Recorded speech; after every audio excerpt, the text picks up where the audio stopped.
winner of the conference would just beat everybody. Then you don't have to worry about it. There's no issue. Right. You're right about that. Now, this is the HBCU Report. Rob Calloway on the line with James Spady, head football coach of the Alabama A&M University Bulldogs, in action this weekend versus the University of Arkansas Pine Bluff. It is homecoming on the campus of Alabama A&M, and so always a good time up there on the hill. Now, Coach, something else I want to talk to you about briefly. Last weekend, we had the NFL making their own statement, if you will, and taking a knee. Why did I know you were going to go? Because, Coach, you always give me – and see, I talked to Coach Broadway already, and that's what I was telling Coach. Like, you all bring so much perspective, to the conversation, far more than I could bring. So I have to ask because, you all are generals of young men. You all are the gatekeepers, so to speak. So I know you got to have a thought about it. I do. I have a thought about it. I mean, for me, first of all, we live in a country that provides us with freedoms. I'm a military brat. My father was in the Air Force for 38 years, and he did do time in Vietnam, long before I was born. But anyway, he fought for our freedom, and he'd have been the first one, if he rests his soul, he'd have been one of the first ones to tell you that I fought so that you could protest the way you see fit. And so I support that. If a person wants to peacefully dissent, I think it's your right as an American citizen to peacefully dissent. I've seen other leaders who took a knee, who decided that, this is not right and I've got to make a stand. And so I totally believe in that. I totally support that. I was fortunate enough to coach Colin Kaepernick when I was at Nevada. I wasn't the quarterback coach, but I was on staff there. And I know him personally. He is the salt of the earth. He's a wonderful human being. And I can tell you that none of that, taking the knee or anything like that, was disrespect for our flag, our country, or our Pledge of Allegiance, or anything like that. He was taking a knee in peaceful dissent, and I, because of something that he felt really strongly about. And I absolutely feel the same way. I think that we live in a country that should protect everybody's rights. And if I disagree with that, then I should have the right to say something. And so that's my thing. I personally might not have taken a knee. Maybe I'd have stayed in the locker room while the national anthem was going on. But he made a statement. I support that. And I think that somewhere down the road, the conversation is going to turn to what's important, and that is protecting everybody, whether they're black, white, brown, polka dot. Yeah, absolutely. Before I let you go, man, so we got some news this week, Coach, some pretty sad news for some, that the original Playboy Hugh Hefner died at the age of 91. So I have to ask, have there been some sad days in the Spady Man Cave this weekend? Are your Playboys flying at half staff? I listen. I rest in peace. He lived a heck of a life. Man, he was 91 when he died, right? Oh yeah.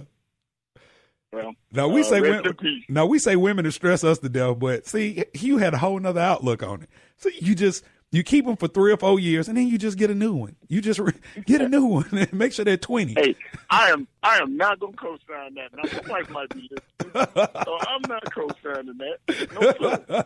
It is all good, man. It's all good, Coach. Well, anyway, man, we wish you guys nothing but the best of luck this weekend versus Arkansas Pine Bluff. Again, it's homecoming, and we'll see you in a couple weeks. And I got a special message from Alabama State. They said, please help Coach Jenkins. Whoa. I'm not messing with that one either. Hey, listen, Ryan, thank you for the talk, man. Oh, look at you. Look at you just skirting around. I knew you'd do that. It's all good. It's all in the spirit of it. But we in some trouble down there, though. We in some trouble, look like. But, yeah, man, so we will talk to you in 3 weeks as we get ready for the Magic City Classic. So, right, thank you so much, man. It was great talking to you. Oh, always, man, always. And again, look forward to talking to you in a couple weeks, all right? Okay. The HBCU experience lives here. The HBCU Report with Rob Calloway. We'll be right back. I heard on the news about that 5-year-old who found his uncle's gun. The kid didn't know it was loaded. I heard on the news about that 14-year-old girl who was bullied online. For like a year, she couldn't take it anymore, so she got her dad's gun from his nightstand. I heard on the news about that guy who broke into someone's house, stole a gun from the hall closet. He accidentally shot his cousin in the head. She killed herself. And later, killed the owner of the store he was trying to rob. If you own a gun, you have a full-time responsibility. When you aren't using it, be sure it can't get into the hands of curious children, troubled teenagers, a thief, or anyone else who might misuse it. Your family, friends, and neighbors are all counting on you. Remember, always, lock it up. For more information on firearms storage safety, visit ncpc.org. This message brought to you by the National Crime Prevention Council, the Bureau of Justice Assistance, and the Ad Council. Connecting the SWAC, the MEAC, SIAC, and the CIAA. The HBCU experience lives here. It's the HBCU Report with Rob Calloway. This is the HBCU Report being heard via the Two Live Stews Radio Network. Rob Calloway here with you. Welcome to another Saturday edition of the show. Thank you guys for tuning in, however you may be listening. Of course, one of the biggest sports stories, not HBCU really, but of course we tackled it all right here on the HBCU Report, was the whole Donald Trump thing that happened last Thursday. And we briefly talked about it last Saturday, but we didn't know what the outcome was going to be. And we saw a lot of protests from the NFL team. Some teams decided not to come out on the field and take a knee. Some teams took a knee before the anthem, then stood. Dallas Cowboys. But, you know, we saw a lot of things. And so right now we're being joined by one of the great minds in the legal world, talking about Robert Patillo. You've seen him on CNN. You've seen him on Fox News Network. You can catch him Sundays from 1 to 4 on News and Talk 1380 WAOK. People, Passion, and Politics is the show. Robert Patillo joins us. First of all, Attorney Patillo, thank you for joining us on the show. Oh, anytime, Rod. You know you always got me. All right, man. So, Donald Trump, NFL. Just give me your thoughts on this from a legal standpoint. All right. Well, there's two prongs to it. One is what Trump was doing, and then two is what the protests were supposed to be doing. Absolutely. Trump knew that he had a rough week coming up where health care was going to fail, his endorsed candidate for Senate was going to fail, and that he had other things coming out on the Russia investigation. What he has found is how to distract people from all those things by throwing out a social issue. If you remember the last time there was a health care vote on the skinny repeal, the day before Donald Trump was banning transgenders from the military, so everybody would concentrate on transgenders instead of concentrating on the fail of the health care repeal. So that's the reason Donald Trump did this. People try to treat him like a crazy person, but he knows exactly what he's doing. He's been in media for 40 years, and he knows how to control the news cycle. So by launching this attack right before the health care vote, he distracted the whole country from the health care vote for a week, which was a brilliant strategy, frankly, but something that we shouldn't have fell for again. With regards to the protests themselves, what we are seeing is a whole lot of empty activism. And that, you know, no one believes that Jerry Jones all of a sudden cares about police brutality against African Americans. So when these players and these teams are coming out, they're calling them shows of unity, but unity around what? What are you unifying around? Are you unifying around the team, around the players? No one is coming forward with a clear agenda on how to actually fix the problem of African Americans getting shot by the police. We've even seen people in the Congressional Black Caucus, the different state legislatures and city councils around the country, quote unquote, taking the knee, but none of them are going inside the building where they're taking a knee and suggesting new laws that will protect individuals from being killed by police, which was the entire point of the protest in the first place. So I think the concept and idea of what we're protesting is, for the most part, been lost in the outrage and hysteria around the taking the knee protest itself. I was saying that it's almost like the ice bucket challenge. I mean, because you start seeing people taking pictures and posting pictures on social media with the hashtag "Take a Knee," and you're right. I mean, do you think that this message can the real message, do you think it can be brought back into the forefront, or is it going to take Colin Kaepernick to actually, come forward and say some things, or is it over? Is it just like commercialized now? Well, we have a very small amount of time left to try to weaponize this protest. It's become the new dab for this year. It's become the new Macarena. Whenever Hillary Clinton was talking about taking the knee the other day. Whenever you have 70-year-old white ladies start doing something that was created by black people in their 20s, that's usually when it's about to be out of style. But she is Bill Clinton's wife. She is Bill Clinton's wife, for God's sake, so she might know a little something about that. But that's another story. I was going to make a Monica joke, but I'm just going to leave that one on the table. But what I think is important is it's not the athlete's job to set public policy. The athlete, the entertainer, their job is to bring visibility, to bring dramatization to the public policy aspect of it. It's the political leadership, the academic leadership, the civil rights leadership. It's their job to set the public policy parts of it.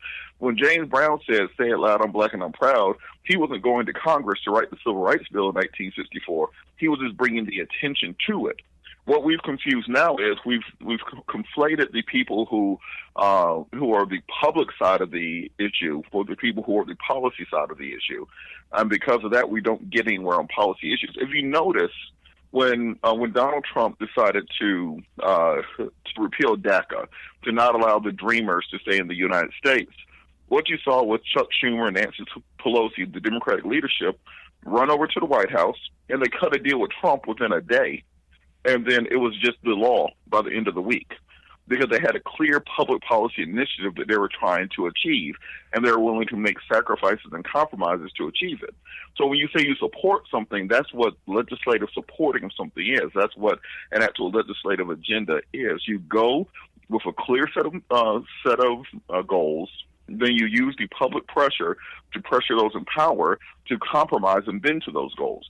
We're missing that second part of it. We're missing that policy side of it. So it's just the majority in this country can treat it almost like a tantrum, where, well, the people out there, they're angry, they're throwing a tantrum, but let's just wait for the next Cardi B song to drop, and they'll forget all about it, and they'll go back home. And that's the way they're treating it right now.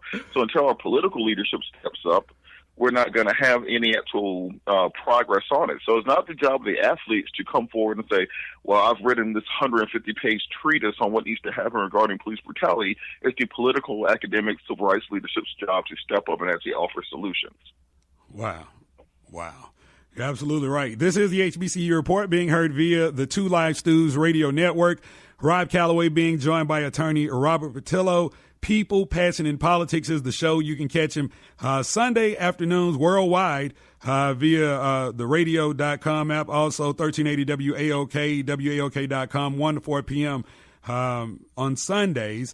Okay, so while we're talking about Donald Trump, I got to ask you, because I haven't talked to you about anything of any substance, because I have talked to you, but it hasn't been of any substance.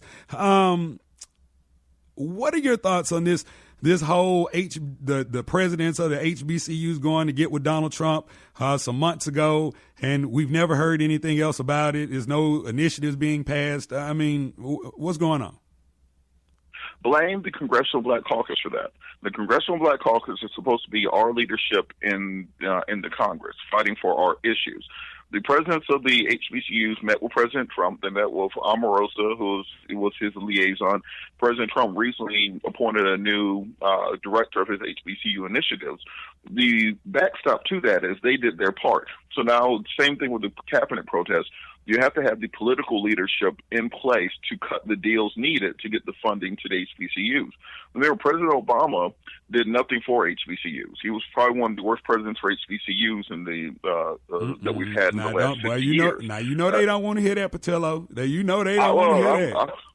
Well, look, you can look up the letters the HBCU's presidents wrote to President Obama requesting additional funding, and that he wouldn't send. He asked them to demonstrate their value to him. He did not understand HBCU culture or HBCU value. He just saw us as more community colleges, and when he gave money to community colleges, he didn't give it to HBCUs. So it's the job of our legislative leaders to get in there, negotiate, cut a deal, per se, because no one's going to give you anything if you're not offering anything in return. The government, the president, they're not a charity. They're not just handing out money because it's a nice thing to do. You have to get in there and negotiate. What we have now is leadership, legislative leadership, that just wants to do press conferences. Remember, Dr. King called it the drum major complex. You want to be out front, holding the bullhorn. They're doing the press conferences, people taking pictures of you looking like you're leading. But everyone wants to do that. That's the fun part. That's the easy part. The hard part is to get in there and say, well, if we have an omnibus spending bill and you want to raise the debt ceiling and also have funding for hurricane